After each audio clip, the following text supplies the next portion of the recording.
আসসালামু আলাইকুম সুপ্রিয় দর্শক, আশা করি আপনারা সকলে আল্লাহ তাআলার রহমতে অনেক ভালো আছেন। ইরানের বুকে বোমা পড়েছে আর আন্তর্জাতিক পর্যবেক্ষণরা তাকিয়েছিল নির্ভীকভাবে। যে সংস্থাকে নিরাপত্তার প্রতীক ধরা হতো সেই আন্তর্জাতিক পরমাণু শক্তি সংস্থা IAEA আজ নীরবে তেহরান ছেড়ে পিছু হটেছে। কোনো ব্যাখ্যা নয়, কোনো দুঃখ প্রকাশ নয়, শুধু তেহরানের ক্ষত নিয়ে তারা সীমান্ত পেরিয়ে চলে গেল। এটা কি বিশ্বকে জানিয়ে দেওয়া যে ইরান আর কারো ওপর ভরসা রাখবে না?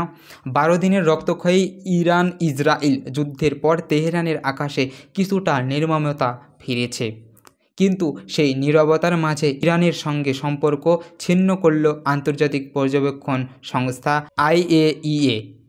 বিস্ময়করভাবে কোনো ঘোষণা ছাড়াই ভিত্তিক জাতিসংঘ সংস্থাটি পরিদর্শন দল তেহরান ছেড়ে আর্মেনিয়া হয়ে ইউরোপে ফিরে এসেছিল এমন এক সময়ে যখন পশ্চিমা হামলার ইরানের পারমাণবিক গবেষণা কেন্দ্রগুলো আঘাতে জর্জরিত। ইরানের প্রেসিডেন্ট মাসুদ পেজেনকিয়ান ও স্পিকার কালিফাফ স্পষ্ট জানিয়েছে, IAEA এর ওপর ইরানের আর কোনো আস্থা নেই, কারণ হামলার আগের দিন এই সংস্থা ইরানের বিরুদ্ধে চুক্তিভঙ্গের অভিযোগ তোলে আর তার 24 ঘন্টার মধ্যেই ইসরায়েল ও যুক্তরাষ্ট্র চালায় বস্কার বোমার ভয়ঙ্কর এক বিশাল অভিযান।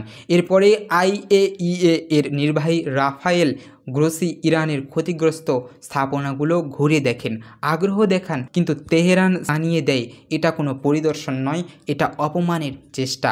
পররাষ্ট্রমন্ত্রী আব্বাস আরকাসি বলেন, ইরানের মাটিতে হামলার পরও যে সংস্থা একটি নিন্দাও জানাতে পারেনি তাদের এই সফর ষড়যন্ত্র ছাড়া আর কিছুই নেই। এদিকে ইরানের সংসদে আইন পাশ হয়েছে, IAEA এর সঙ্গে সব ধরনের সহযোগিতা স্থগিত থাকবে যতদিন না পর্যন্ত পারমাণবিক বিজ্ঞানী ও গবেষণা কেন্দ্রগুলোর নিরাপত্তা নিশ্চিত হয়।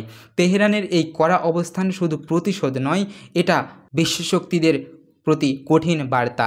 লিবিয়া যেখানে পারমাণবিক কর্মসূচি থামিয়ে পশ্চিমা অগ্রাসন এড়াতে পারেনি, যেখানে ইরান দ্বিগুণ দৃঢ়তায় বলেছে আমরাও পারমাণবিক শক্তি হব, তবে নিজেকে রক্ষা করার জন্য। IAEA এর নীরব প্রত্যাহার ও তেহরানের প্রতিশোধ একটি নতুন পর্বের সূচনা করেছে।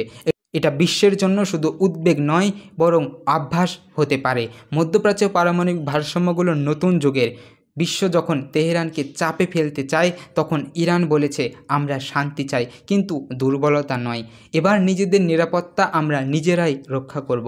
IAEA নয় আর নয় নিঃস্বার্থ বিশ্বাস। প্রিয় দর্শক, আজকে এ পর্যন্তই। আপনাদের সঙ্গে দেখা হবে আরও একটি নতুন ভিডিওতে, আরও কোনো নতুন তথ্য নিয়ে। ততক্ষণ পর্যন্ত সকলে ভালো এবং সুস্থ থাকবেন। আজকে এখানেই বিদায় নিচ্ছি।